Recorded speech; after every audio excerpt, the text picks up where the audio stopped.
A little kind of overwhelmed, but I'm free. So that's the most important thing. In a standing room only news conference, a wrongly convicted man speaks about his next chapter. I wasn't going to give him another hour, another minute. I've been in prison almost 42 years for something I didn't do. Somebody's yelling fire over near the Pioneer Hotel. Engine 1, 2, 3, Pioneer Hotel. Fire reported. In 1970, a fire at the Pioneer Hotel in downtown Tucson took the lives of 28 people. It also took more than 41 years from the life of Lewis Taylor. Lewis felt, and we agreed, that there was sufficient evidence of exoneration out there in the public eye for Lewis to be satisfied that he had done what he needed to do to maintain his principles and yet get the freedom that he desired.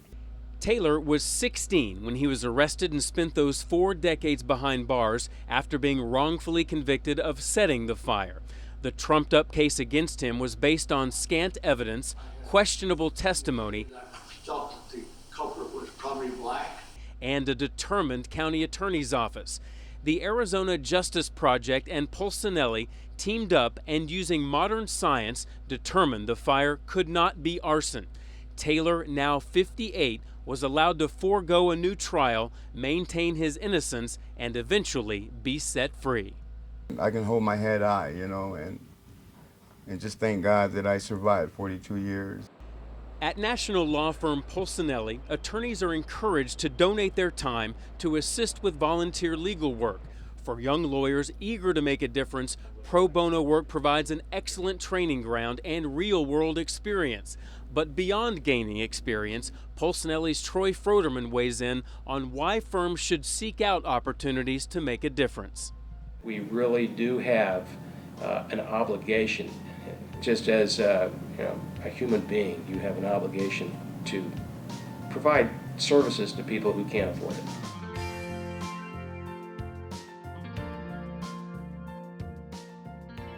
Washington, D.C. litigator Mitchell Raup worked for more than 16 years to spare a man's life. Raup, other lawyers, and the Georgia Resource Center fought the state of Georgia on grounds that a medical diagnosis for their client, Al Stripling, had been improperly withheld at Stripling's original trial. That diagnosis of mental retardation would make Stripling ineligible for the death penalty under Georgia law. It's very hard to prove a mental condition, a medical diagnosis, beyond a reasonable doubt. And if the state can find an expert who disagrees with the diagnosis, that by itself often creates a reasonable doubt. After years of court challenges, the state agreed to allow Stripling to serve a life sentence. Raup says it's rewarding, personally and professionally, to be able to work for a firm like Polsinelli, committed to allowing its lawyers to give up their time to turn a person's life around. He cherishes the letter Stripling wrote that reads, "Tell my lawyers I love them, and thanks for saving my life." Personally, it's great to be able to work for a real client, somebody who's in real trouble and doesn't have access to counsel, and maybe be able to right a serious wrong, as there was in the Stripling case.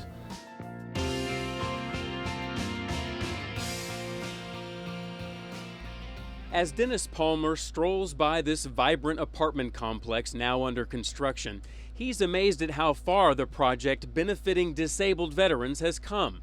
Not too long ago, it was an eyesore full of trash that nobody wanted to touch.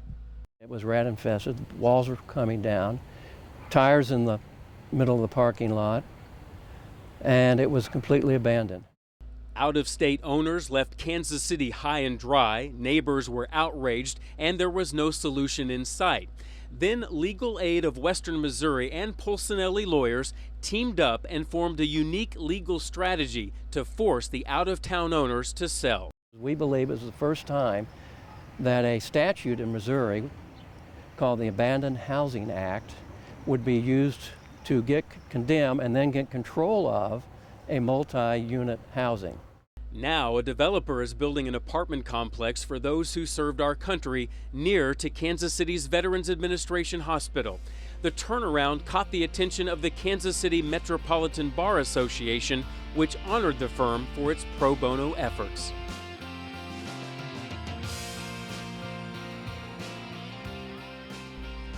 In Denver, it's all about the children.